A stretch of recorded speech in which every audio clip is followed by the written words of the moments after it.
Primeiro turno todo mundo se enfrenta e aí classificação geral, os 4 primeiros colocados. O primeiro colocado é campeão da Taça Guanabara, o Flamengo foi campeão ganhando do Maricá, perdão, no sábado, e ontem tivemos a definição das 4 vagas, Flamengo e Volta Redonda já estavam classificados, Fluminense e Vasco ficaram com as 2 últimas vagas, são 7 times buscando essa classificação. E na abertura, né, do Tá Na Área, quanto esse Flamengo talvez seja o time que nesse momento mais convence, né, nesse início de temporada, ainda que seja um início de temporada.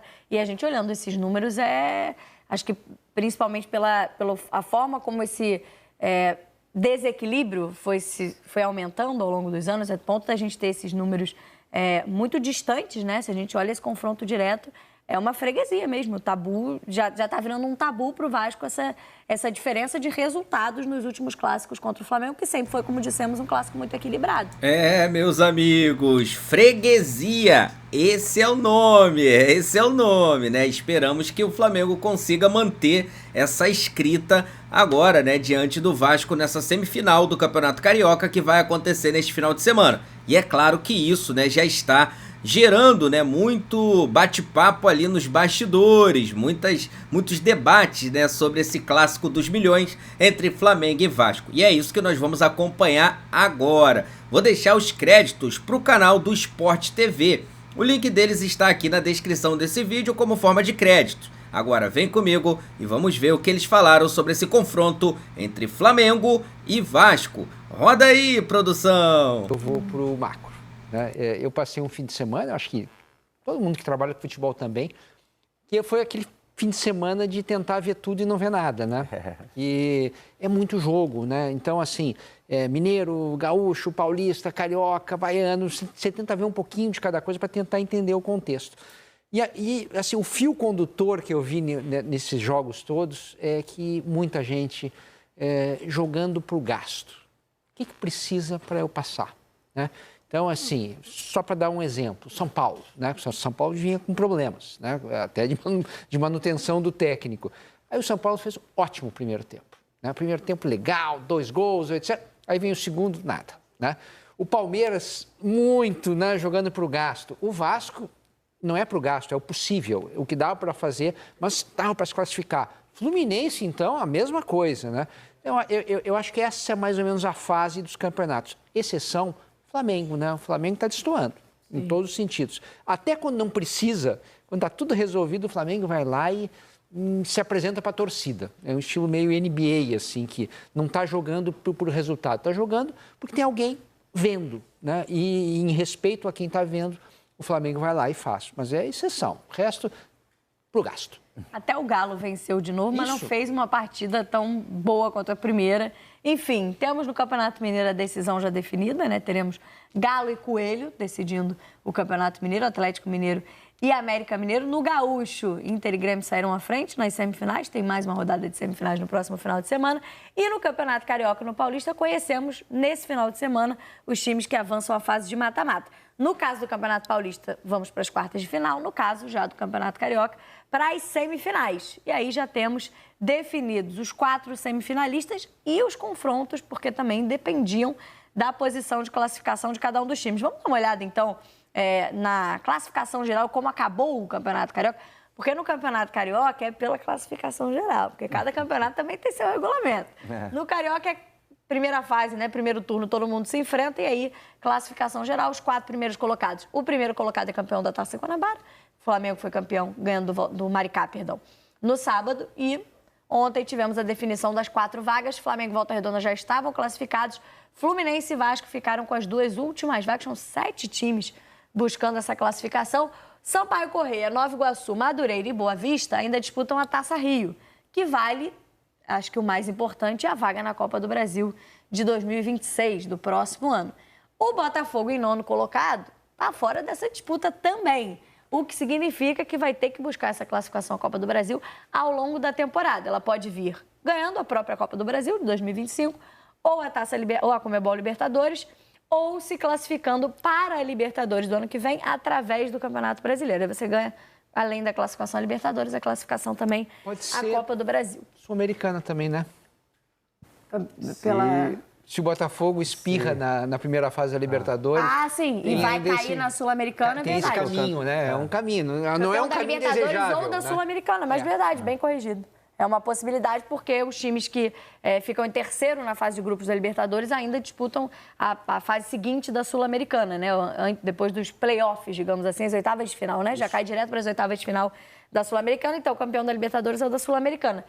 Embora a gente esteja vendo, né, o Textor repetiu o discurso do Botafogo, que tem, quinta-feira, perdeu fora de casa para o Racing, né, na disputa da Recopa, perdeu por 2-0 fora de casa, fora o baile, né, porque poderia até ter sofrido uma derrota maior, e agora decide em casa no Newton Santos nessa quinta-feira. Depois, só Campeonato Brasileiro, só lá o final de semana do dia 29 de março.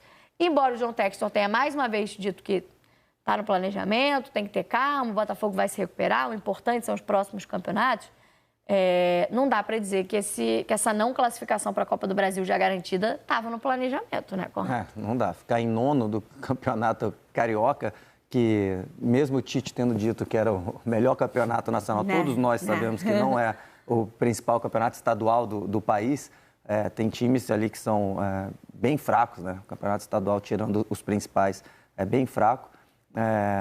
Então, ficou muito abaixo, mas é só mostrando um espelho do que o Botafogo realmente planejou. Sim. A gente vai discordar do planejamento, né? Mas planejou isso. O Botafogo não está nem aí. Colhendo o que plantou, né? É isso. Planejou, entre aspas, né? Estou fazendo aqui uma brincadeira, mas claramente o Botafogo não veio para 2025. O Botafogo ainda está em 2024. Agora está começando, veio aí um outro interino, né? Um segundo interino. E aí, essa disputa da Recopa Sul-Americana está começando a chegar ali em 2025. Mas, assim, o recado que a diretoria, o John Textor e o Botafogo manda para os jogadores e também para os torcedores é que estamos em 2024 ainda. Vai comemorando aí, amigo. Daqui a pouco o 2025 começa. E aí, o 2025, que de fato, né, começou para todos os outros, vai ser ruim para o Botafogo. Né? Dá tempo? Claro que dá tempo, mas o Botafogo ainda está em 2024. Porque tem uma outra janela do meio do ano, que foi na temporada passada, onde o Botafogo fez as principais contratações, né, que fortaleceram o time para as conquistas que vieram do Brasileirão da Libertadores, mas não deixa de ser frustrante, né? E até difícil mobilizar os jogadores do Botafogo sem o técnico ainda, né? Já foram campeões, já tem que conquistar tudo de novo. Não tem nem treinador ainda. Difícil você pensar nessa mobilização. Cláudio Caçapa está com essa missão aí para quinta-feira, para a Recopa Sul-Americana. Ao longo da semana a gente vai falar muito desse Botafogo também, mas definidas então as semifinais do Campeonato Carioca. O primeiro contra o quarto, o segundo contra o terceiro. Então teremos Flamengo e Vasco em uma das semifinais e Fluminense e Volta Redonda a outra semifinal. Ainda faltando definir ali os horários, os locais exatamente das duas partidas, né? Estamos ainda a par dessas definições. Mas, por enquanto, já temos a definição dos confrontos. Amanhã a gente deve ter a definição exata dos horários e locais das duas partidas, mas Fluminense e Volta Redonda no Maracanã, Vasco e Flamengo ainda nessa decisão a ser tomada amanhã. Primeiro jogo, porque são duas partidas, tanto nas semifinais quanto na decisão do Carioca, são dois jogos, então, ida e volta para Flamengo e Vasco e Fluminense e Volta Redonda. Mais uma vez, teremos Clássico dos Milhões, mais uma vez esse confronto também numa semifinal de Campeonato Carioca. Só que a pergunta nesse momento tem jogo hoje em dia nesse clássico? Tem equilíbrio?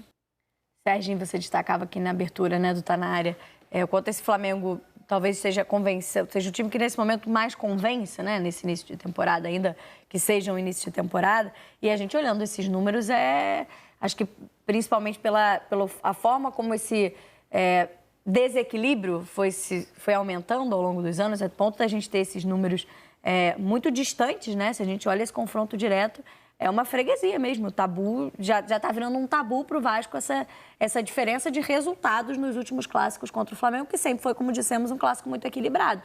Mas nos últimos anos, essa diferença em números se torna assustadora a ponto de chegar numa semifinal como essa, que a gente sempre fala, clássico tem favoritismo também, mas equilibra muitas coisas. Difícil imaginar. Dá para ver equilíbrio nesse confronto, nessa semifinal? O enunciado de Jardel, clássico é clássico e vice-versa, nesse caso não se aplica, né? Não tem se aplicado. Se a gente pegar os confrontos que o Flamengo poderia ter, esse é o mais fácil para o Flamengo. O Flamengo tem tido problemas com o Fluminense, o Botafogo, o novo Botafogo, ainda que nessa Supercopa não tenha sido competitivo, tem dado jogo e contra o Vasco não. Acho que piora um pouco a situação do Vasco pela ausência de vários jogadores de velocidade, né? Que o Vasco tinha pelo menos um escape e agora está sem esse escape.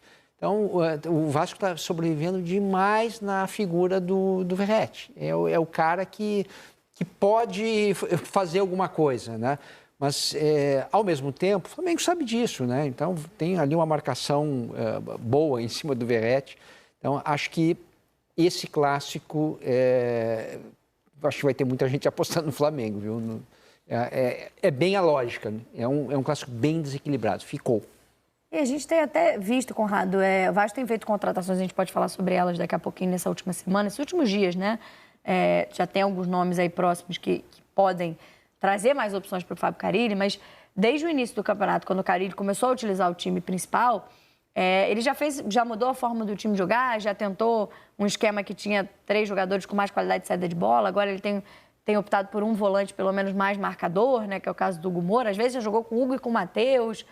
Tinha essa questão em relação a clássicos, mas a verdade é que aquele desempenho talvez que apareceu nos 2, 3 primeiros jogos com o time principal e contra equipes também mais frágeis, ele não conseguiu repetir nem na Copa do Brasil. Conseguiu uma vitória importante, mas não foi um desempenho que convenceu, que deixou o torcedor tranquilo para a temporada de que vai ser um time equilibrado, né?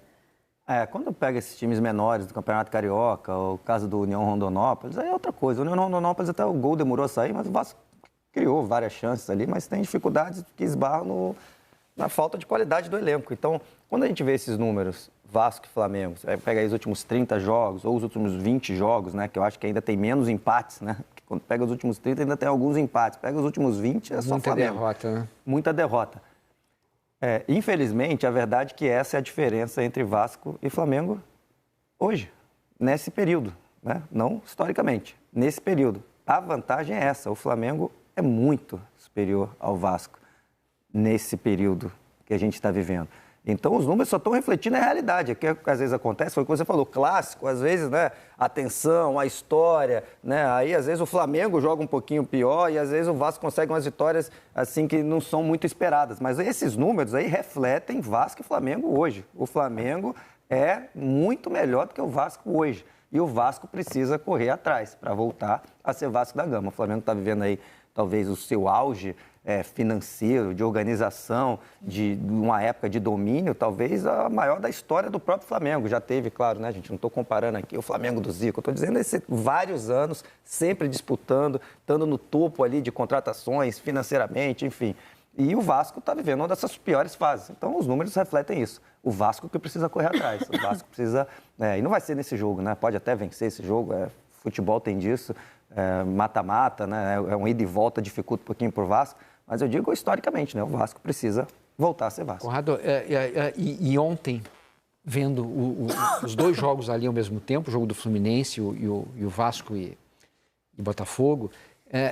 Ter sobrevivido acordado aos 2. Exato. Exigiu. Foi difícil. Foi duro, mas o mais emocionante não eram os jogos, né? Mas eram justamente os resultados que estavam determinando o confronto. Foi por um gol ali que a coisa veio para lá ou para cá. Então, fugir do Flamengo era muito importante no Maracanã, para o Fluminense, era muito importante em São Januário. Só que o Vasco não conseguiu, né? Não conseguiu tirar Por um momento, a gente chegou até o Sampaio Correia se classificando nas semifinais, quando o Fluminense empatava com o Bangu e o Madureira perdeu para o Nova Iguaçu. Não, e depois, quando o Fluminense voltou a vencer, se o Botafogo empata contra o Vasco, passa o Sampaio também, o Vasco sairia. Então, estava ali na corda bamba, realmente.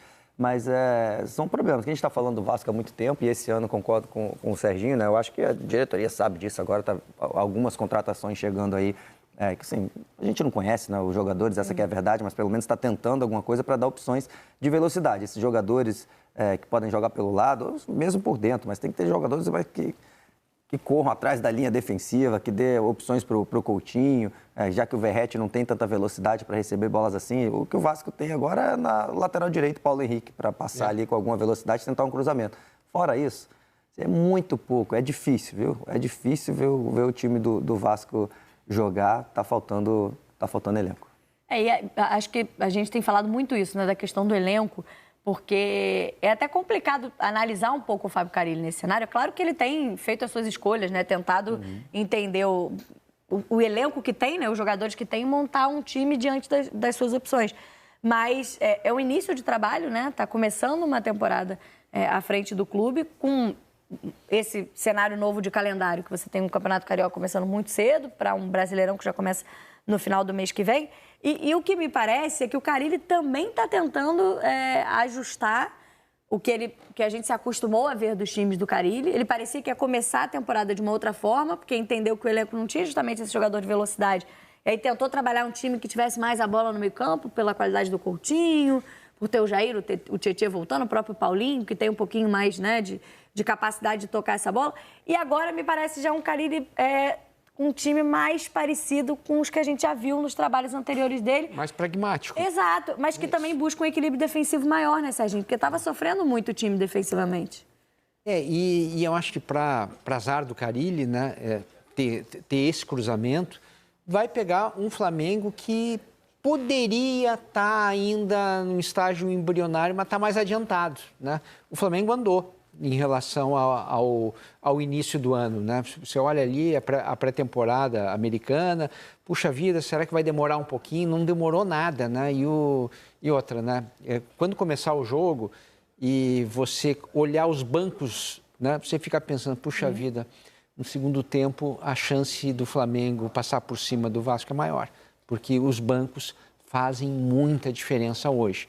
E hoje o Flamengo está com um banco ativo, né? O Felipe olha para o banco e sabe que tem alternativa e gente que está bem, que está em boa fase. Cara, ele tem até repetido muitas substituições, né? Tá ficando, até de certa forma é previsível, acho que até pelas opções que tem, né? Ontem até era uma dúvida em relação à questão física do Paulinho, porque mais uma vez não começa como titular e era um jogador de quem se esperava pelo que fez antes de se machucar na última temporada. Mas entra o Paulinho, entra o Jair, entra o Puma, que faz ali às vezes a dobra, às vezes substitui o Paulo Henrique.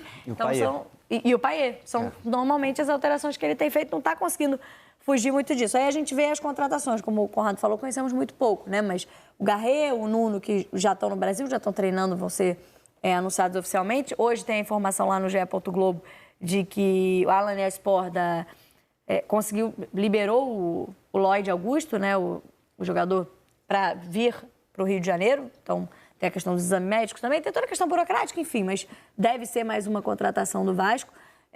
São jogadores que o Vasco busca no mercado e que, de fato, não são daquela prateleira que todos nós conhecemos, jogadores que, né, temos o hábito de assistir, então, muitos a gente vai precisar ver um pouco mais até essa adaptação. No caso do Lloyd, por exemplo, um jogador angolano, né, que estava jogando no futebol turco, enfim, tem mais adaptações ainda até o futebol brasileiro.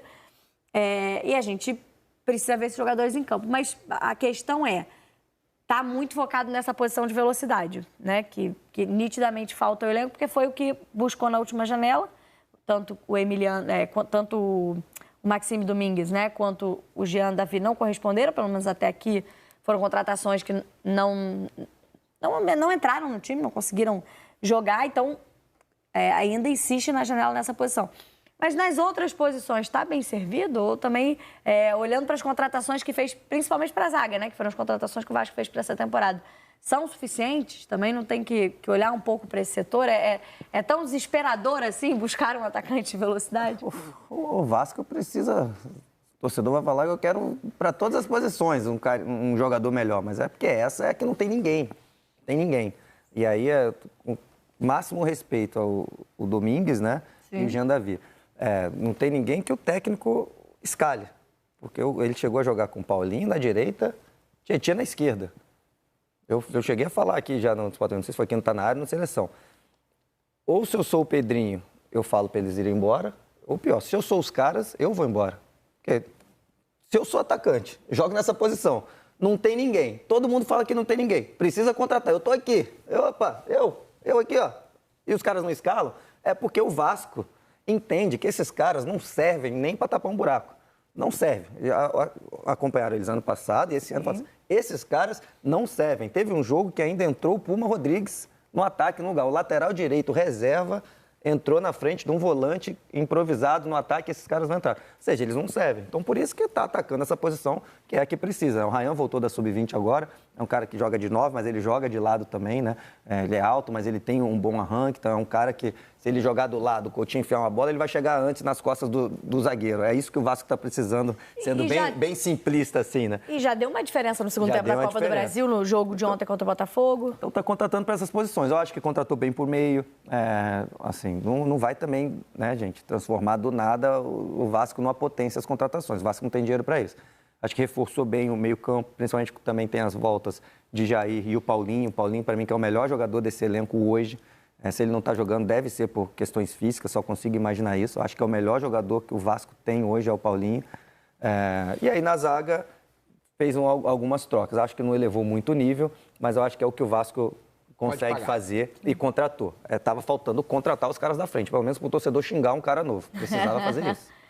E dos meias, né, de qualidade, dos caras diferenciados, digamos, do elenco, nem Coutinho, nem Payet até agora, né, a discussão do que deveria começar jogando, acho que os dois juntos já morreu, essa discussão já ficou para trás, né? Mas em algum momento pediu-se o Payet, começasse jogando porque o Coutinho não correspondia, ele fez um bom clássico contra o Flamengo, deu uma melhorada, o Payet entra muito mal também em alguns jogos no segundo tempo, mas acho que no momento nenhum dos dois consegue atingir a expectativa que você tem na qualidade técnica que eles são capazes de demonstrar, né? E já dentro daquela ideia de que não são jogadores de, não vou nem dizer 90 minutos, não são jogadores de 70 minutos, né? São jogadores de menos tempo. Mas poderia ser 45 para cada um, para cada um, né? Quer dizer, essa é uma substituição que o Carille já tem na conta, né? Bom, eu vou ter que trocar o meu camisa 10, né? Sempre, né? E no tempo que eles ficam, eles não estão conseguindo a intensidade que a posição hoje precisa. Então, eu acho que passa muito pela questão física, o quanto que eles conseguem evoluir sem se machucar. E aí, essa resposta, só quem pode dar é o fisiologista, quem está trabalhando diretamente com eles. O Payet, perdão, Camila, o Payet já tem 37 anos, né? A gente já esperava um declínio físico dele desde que ele veio, ele já está indo para a terceira temporada. Enfim, acho que é uma questão financeira, senão o Payet já teria saído.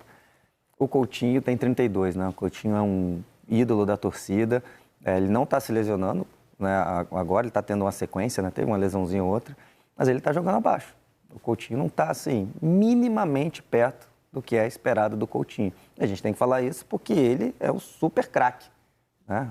Assim, o cara jogou seleção brasileira, jogou bem Copa do Mundo, passou por grandes times. Aí a gente pode falar, tem tempo que ele não joga bem, isso é verdade, mesmo quando ele passou no Bayern de Munique, Barcelona, joga bem assim em sequência, né? De novo, gente, pro nível dele. Um passe aqui, um chute aqui, um gol aqui, ele fez, opa, lembra o Coutinho, mas aí não precisa ser o Coutinho. Aí você pegar de vez em quando camisa 10 lá na Série B e botar, de vez em quando ele vai acertar. Não é isso que se espera dele. Ele está devendo muito, né? E é uma pena, porque ele é um cara que, se ele voltar a ser minimamente o que é o Coutinho, ele muda o Vasco de patamar. Ele tem futebol para ser um dos melhores jogadores do futebol brasileiro. Bola, ele tem bola para isso. Só que ele não tá, cara. E assim, você vê o jogo, não é uma coisa que ele tá errando muito, assim, tá apático, né, cara? É apático, ele pega menos na bola e aí tenta, não vibra, não sei, cara. Assim, não tá acontecendo o Coutinho ainda. Tomara que aconteça, mas não tá acontecendo. É um cara que tem capacidade de mudar o patamar do time do Vasco. E aí a esperança, né, continua sendo do artilheiro do Campeonato Carioca, né? Porque, afinal de contas, Verratti ontem marcou um gol de pênalti e chegou a artilharia do Campeonato Carioca. Até agora, no Vasco, a gente trouxe só para amarrar os números do Verratti, desde que chegou ao Cruz Maltino. São 86 jogos e 40 gols, 39 finalizações dentro da área, né? E 8 gols de pênalti, 12 gols de cabeça, 8 gols em 15 clássicos, sendo só um contra o Flamengo. Artilheiro isolado do Campeonato Carioca, falei, 6 gols. É o cara que, às vezes, consegue consertar até um cruzamento, né? Ele entra, às vezes, se posiciona de uma forma que ele consegue chegar de cabeça numa bola que talvez nem parecesse que era possível fazer um gol. E acaba sendo, nesse momento, a única esperança do time ali. Ele mesmo falou em revanche contra o Flamengo, né? Mas é um torcedor que, nesse momento, consegue enxergar também esse desequilíbrio. Não consegue estar empolgado diante de uma semifinal como essa, né? O Verratti, eu digo que não é um jogador. Ele é uma alternativa tática, né? Ele forja o jeito que o Vasco joga, que é em torno dele. e não acho isso um erro, né? Se você não tem uma outra opção, a opção Verratti é muito boa. Sim. É uma opção muito eficiente. Só que todo mundo já sabe. Então, é uma opção que, ao mesmo tempo, é mais marcável ali, né? O Vasco deveria ter outras alternativas, mas essa alternativa é muito boa. Você pode falar de tudo do Vasco, menos o Verratti. E aí, mais uma vez, vai ser a esperança nesse clássico que tem do outro lado. A gente falou do início do trabalho do Fábio Carille. O Felipe Luiz começa seu trabalho no Flamengo na última temporada e não dá para dizer que os números não são impressionantes, né? O Felipe Luiz tem uma única derrota, a gente faz também levanta também os números do Felipe Luiz só em 2025. E aí, claro, a gente está considerando o Campeonato Carioca e também os rivais com muito menos dificuldade que o Flamengo também enfrentou nesse momento. Mas são 8 jogos, aí só, claro, com o Felipe Luiz, ou seja, só com o time principal, né? Porque houve jogos no Carioca com a equipe alternativa. Mas 8 jogos, 7 vitórias, 1 empate contra o Fluminense no Fla-Flu, 20 gols pró, um único gol sofrido, o aproveitamento de 91,7%. Aí vamos buscar o aproveitamento desde 2024, então, né? Desde o ano passado, porque o trabalho do Felipe é mais longevo, tá? Aí desde a temporada de 2024, quando inclusive teve um título, foi campeão da Copa do Brasil.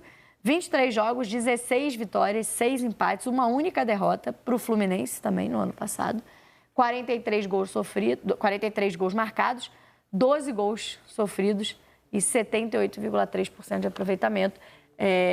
Se a gente tinha destacado a maneira como o time jogava, é um aproveitamento impressionante do trabalho do Felipe Luiz. Ainda que a gente esteja falando dessa temporada de Campeonato Carioca, a gente sabe da fragilidade dos adversários, mas nos clássicos, acho que com o Fluminense o empate talvez tenha sido um dos piores jogos desse time na temporada, nesse início de temporada. Mas é impressionante como pegou o Maricá, um time muito frágil, estava muito mal já no campeonato, caiu muito nessa reta final, mas foi lá e goleou, né? Eu tento não ficar muito preso nos números, porque os números estaduais são sempre mais enganosos mesmo. Agora, quando você olha os jogos em si, o jeito que os resultados estão sendo conseguidos, né? Aí você vê que tem solidez, tem uma ideia de jogo e principalmente uma ideia de jogo quando se perde a bola. Para mim isso é o que define hoje o futebol, o que faz a diferença. O que acontece com o teu time quando você perdeu a bola? Você sai correndo de costas, se desorganiza, você consegue recuperar essa bola rápida, você consegue manter pressão muitos minutos durante o jogo. Quando você troca jogadores, você perde esse padrão. E tudo que a gente está vendo no Flamengo são respostas a essa pergunta, né?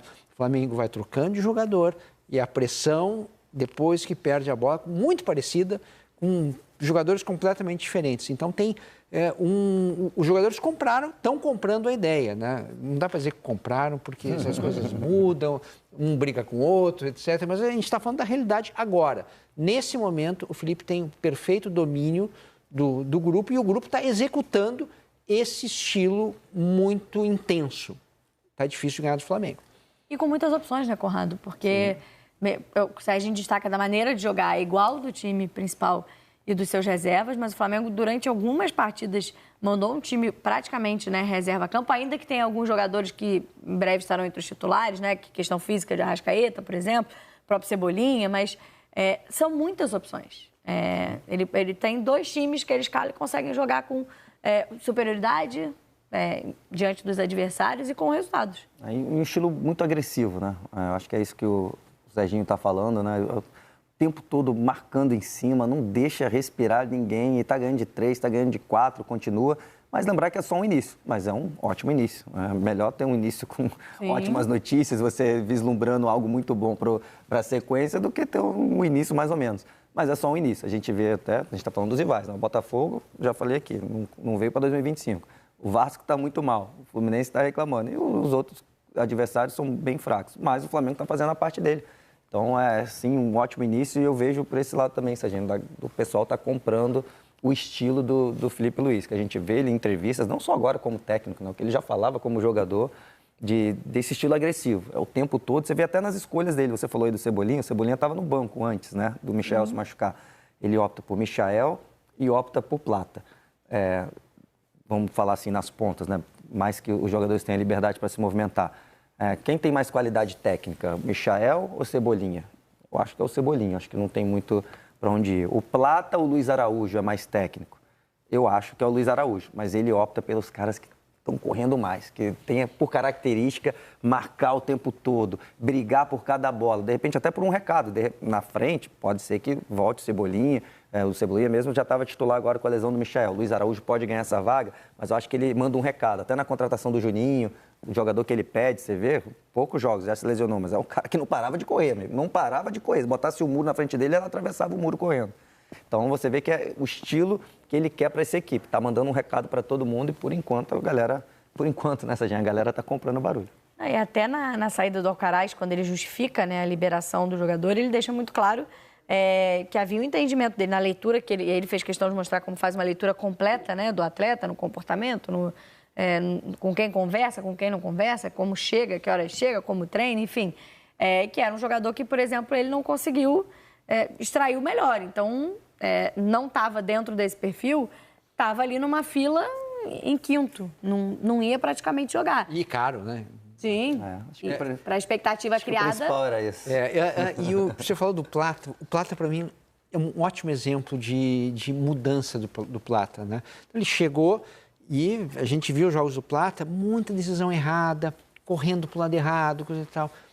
Que o Plata melhorou taticamente é uma grandeza. Não é só questão de intensidade, de marcar, de correr, mas também, de claro. ter de fazer as coisas certas ali, né? Então, assim, o time está crescendo em inteligência, né? É o que dá para notar desse Flamengo. E até acho que nas posições onde o torcedor nos últimos anos ainda reclamava um pouco, porque quando se falava, é um grande, ele falava, não, mas tem posição que não tem reserva na mesma qualidade. Ontem, por exemplo, a discussão do sábado, né, talvez das mesas de bar dos torcedores ali, era o Varela, que estava sendo utilizado pelo Felipe por necessidade, né, como improvisado na lateral esquerda, quando ele não tinha nem o Alexandre machucado, nem o Ayrton Lucas, e voltou para dele, onde tem o Wesley, que vive o melhor momento da carreira, e jogou muito bem. Então, será que o Varela também estava desvalorizado, né? Tem o Alan tá voltando também. O Alan também, mas que na última temporada... tem essas coisas maravilhosas, verdade. Viu, Camila? Todo as mundo vitórias tá bem na vitória, né? Todo mundo não só tá bem, todo mundo é lindo na vitória, é lindo. O cara chega no espelho, você é bonito pra caramba, até isso.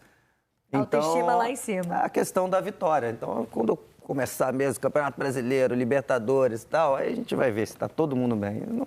A gente sabe que não é assim, mas ele faz esse trabalho de recuperar. O Alan é um cara que jogou muito no Atlético, foi comprado pelo Flamengo e não deu retorno, né? Ele não foi bem, teve lesões também importantes. Então, é um cara que o Felipe está apostando, já vem entrando, já sendo importante. Mas quando tá ganhando de 4-0 do Maricá, sim, é mais fácil de jogar futebol. É um pouquinho mais fácil de jogar. Então, tem essa questão também. E você ainda tem os reforços dessa temporada. Você falou do Juninho, que já se machucou, mas era para essa opção ali do centroavante, já sem o Gabriel e com o Gabigol, e a possibilidade, né, do Pedro só no meio da temporada.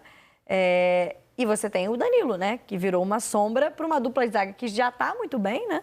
Será que é sombra ou será que ele já é titular? Você acha que já é?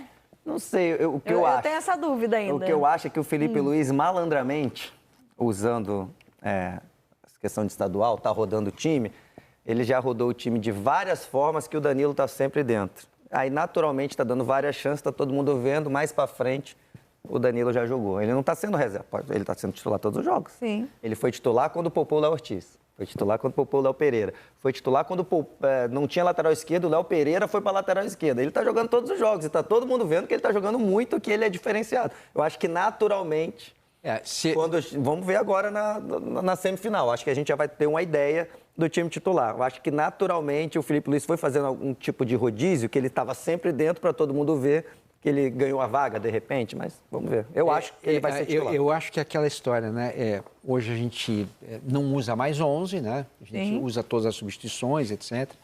Mas, assim, 12, 13 jogadores podem se considerar titular. Eu acho que o Danilo é um 12º que, no final das contas, ele está sempre com a cabeça. Mas quando chegar na semifinal, no final de semana... Eu gosto desse papo. Eu sempre falo que eu brinco muito com o Lino sobre isso. Eu concordo. Hoje o futebol não faz só com 11, tem que ter 16. Sim, mas tem o jogão. Quem é que joga o jogão? Pergunta o Fabrício Bruno se ele era titular ou se era reserva. ele era reserva, por isso que ele preferiu sair. Antes, o Léo Ortiz. Pergunta se o Léo Ortiz ele era legal ser o 13º. A galera quer ser o 11º, amigo. Mas como o Danilo é muito polivalente, tem isso. Ele vai estar sempre ali, cara. Vai estar sempre mas é que até aqui pro Felipe tá muito claro que é o zagueiro, né? Mesmo quando teve. Não, ele é zagueiro. Quando teve vaga na lateral direito, colocou o jovem, colocou o Daniel Salles, né?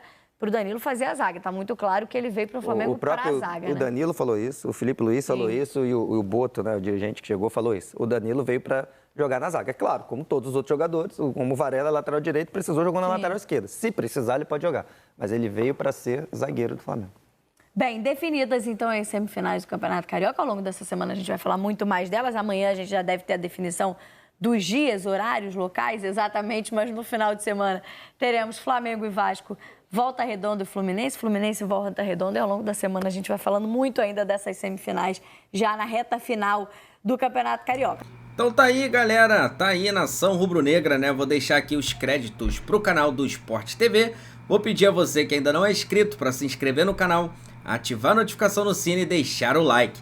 Tá chegando a hora, tá chegando o dia. Flamengo e Vasco pela semifinal do Campeonato Carioca no final de semana. Daqui a pouco eu trago mais novidades pra vocês aqui, hein? Fica ligado no canal, porque isso aqui é nossa paixão, isso aqui é nosso amor. Fui, nação!